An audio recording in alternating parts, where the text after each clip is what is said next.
Hey, how's it going? Today I'm talking about your workout isn't happening in a vacuum. So don't worry if one workout is bad. This is Running to the Castle, a podcast for injury-prone RunDisney runners on a journey to running magical miles. Join me, Dr. Allie, as I share the secrets I've gathered as a runner, doctor of physical therapy, and coach. You'll learn the exact ways I get my clients to the castle strong without feeling broken or held together with KT tape as they cross the finish line. I get comments, questions, mainly from my clients in Stronger, Faster, Finisher, asking about what can I do differently with my workouts this week. My workout yesterday was terrible. It felt awful. Lots of different ways of saying the workout didn't go as planned.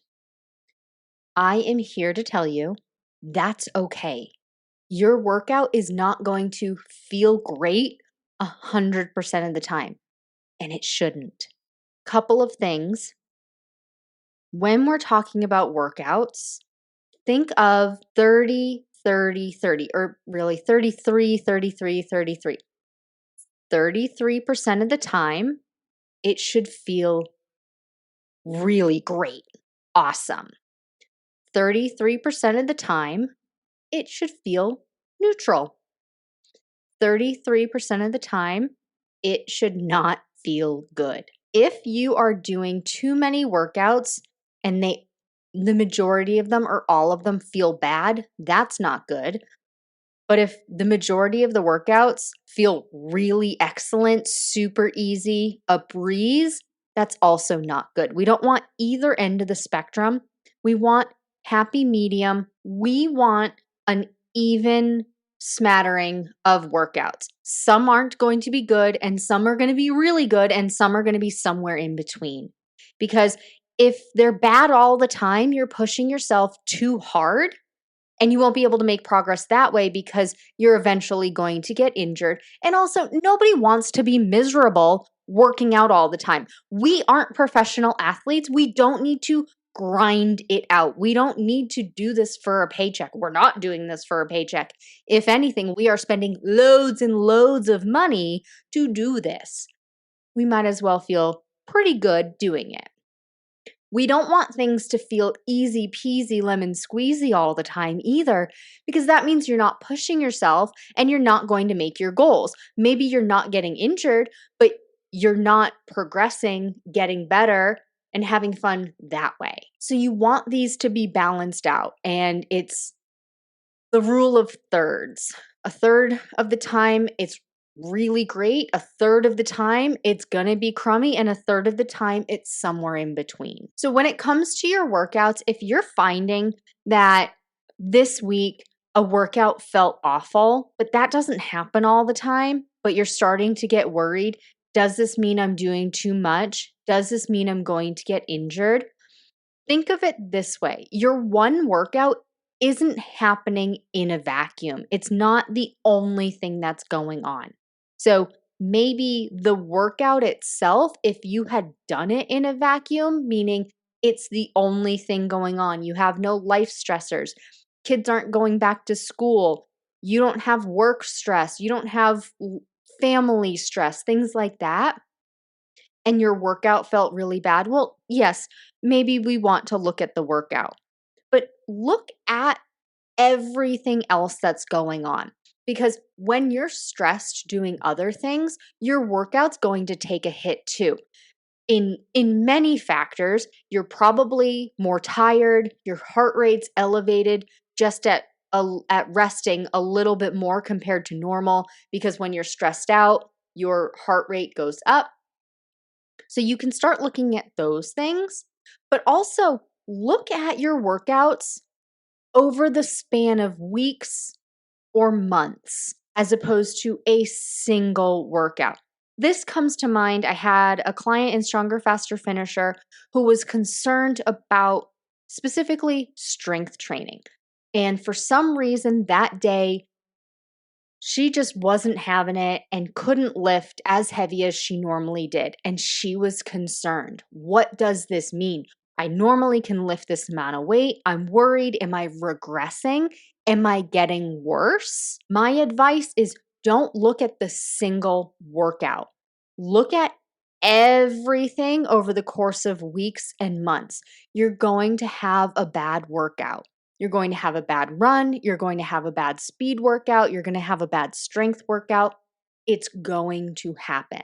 There are going to be days that you feel more sore after those workouts. Couple of days of soreness even. It's not necessarily a bad thing. It's not necessarily something to worry about. We don't want that to happen all of the time, but start looking at things with a bigger picture instead of single view of this one workout. So in this particular case where I'm talking about my client in Stronger, Faster, Finisher, strength workout, single workout, not so great. But if we looked back, she had been progressing the weights, making it heavier and heavier and heavier each workout. Now, I recommend not doing that. Instead of doing it, increasing it every workout, increase it, do the same for a little while, especially in the beginning if you're figuring out how much you can actually lift. Now, of course, I do recommend doing the 1RM, meaning the 1 rep max test. However, some people don't have the capacity, the equipment, the resources available to maximize that kind of lift, or maybe they've been burned in the past and are nervous about doing that. So there are other ways to do this. One being lift some weight and then try lifting more weight later. I don't recommend, whether you know your 1RM or you don't, no matter what, when you lift heavier, give that a few sessions or a few weeks before you increase it again. You want to see how your body responds over a couple of days or a couple of weeks, because what can happen is you feel fine after that first workout, like, oh yeah, I could totally do more. And then you go and do more the next workout. Maybe that goes okay. And so let's say it does go okay. So then you lift more the next time. Usually what happens is you're fine doing that for a couple of weeks and then it hits you. Same thing with running. You're doing fine adding a mile or two every week, and then it hits you. It has all just built up, and then you backtrack and you either have pain or you have to lift way, way less because you've stressed out your body. So instead, lift heavier weight, but wait 2 weeks or 4 or 5 sessions of doing that same weight before lifting again. And so that was that person's case. Another thing that can happen is, let's say you weren't lifting heavier and heavier and heavier every week, but something still happened where you couldn't lift as heavy that one day. There are so many factors that could be the reason. Stress, menstrual cycle, how big of a run did you do yesterday? What have you been fueling with? Have you had caffeine today? All these different factors go into play, and it's not always the workout itself. And we don't look at the single workout to determine, am I getting worse? Am I regressing? We look at it over weeks and weeks and weeks, because your workout isn't happening in a vacuum. There are so many different factors, but also one workout, not the end all be all. If it's happening over and over and over again, when we zoom out and we look at all of the workouts, then we need to readjust. But if it's just a random bad workout, no harm, no foul, no big deal. And when you're in it, you can't see the forest through the trees. You can just see one workout at a time. And it actually takes another couple of weeks or months to actually be able to look back at what's going on.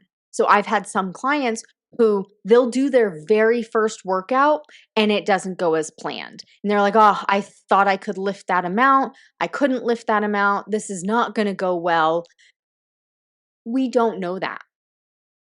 Let's adjust. We either adjust the weight or we adjust something else that is affecting that workout. The sleep, the hydration, the fueling, stress levels, time of day that you're working out.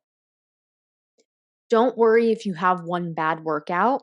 They're definitely going to happen every once in a while. Look at everything as a whole in your life, but also your workouts. Look at your whole workout plan and not just the single one. Now that I've said that, another thing to put into place is this is also why you should be working out and doing the same workout for weeks, for months, specifically strength training.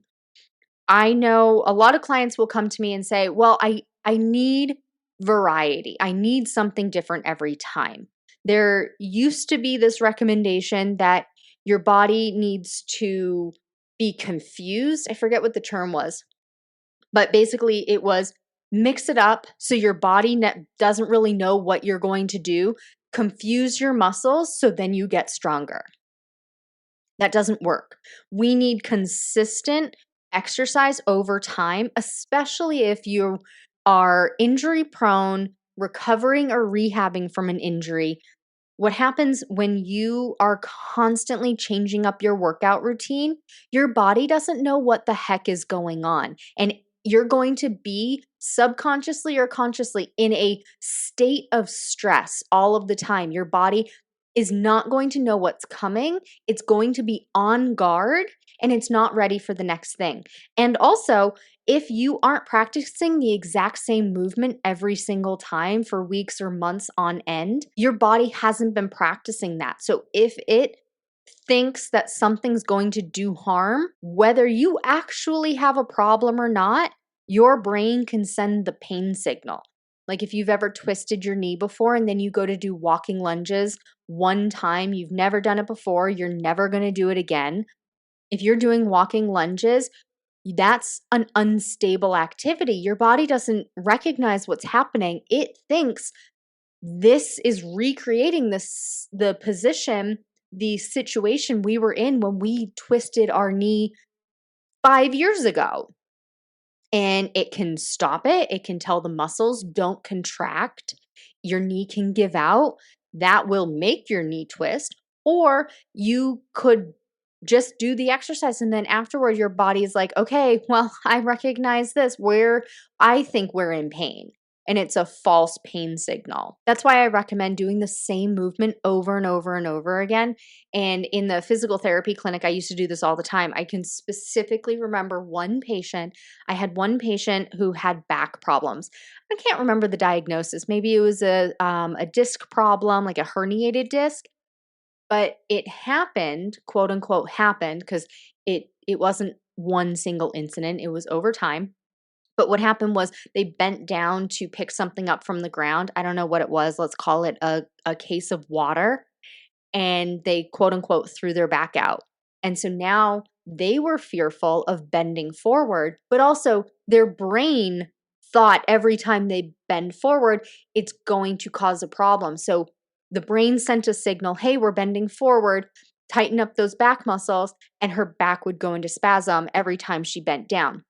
So I had this exercise where we had these high-low tables where you press a button, the table goes up, table goes down, mechanically automated. And so one of the exercises was she just needed to bend forward, put her palms flat on the table, and each week or every 2 weeks, whatever the designated interval was, I lowered it by a centimeter, literally a centimeter. And it took forever to get down to the floor height. But one of my PT techs came up to me and was like, I love when you do these exercises because I know exactly why you're doing that. You're doing that because you're training her back to be able to lean forward. I said, yeah, we're retraining it to tell it this motion is not unsafe. But you have to do that over and over and over again in controlled motion. So I didn't have her bend down all the way to the ground. I had her bend down in a safe amount. Now, all of these amounts were safe, but what her brain and body perceived as safe. Starting with literally standing, I think she was my height, standing and bending down so that the height of the table was like an inch underneath her hands. It was barely any movement. And she told me, she's like, this feels like I'm doing nothing. And I said, great, that's the goal. We want your body to perceive that this is nothing. because we don't want it to spasm. We don't want your brain to send the signal, hey, we're going to happen again. This disc is going to herniate again. We got to shut down. We don't want that to happen. And that can happen, or you never get over that if you don't repeat the same thing over and over and over again. I kind of got a little off topic, I think. I hope the path to get us there made sense. But your workout isn't happening in a vacuum. There are so many other factors. Don't worry about one workout being bad. Look at it over weeks and weeks and weeks, months and months and months, and do the same thing over and over and over again for your workout so that if you've had an injury in the past, you can keep preventing it from coming back, not scare your body or freak out your body when you're doing these things, and follow the rule of thirds. A third of the time it's going to feel really great, a third of the time it's going to be neutral, and a third of the time it's not going to be great. And that's okay.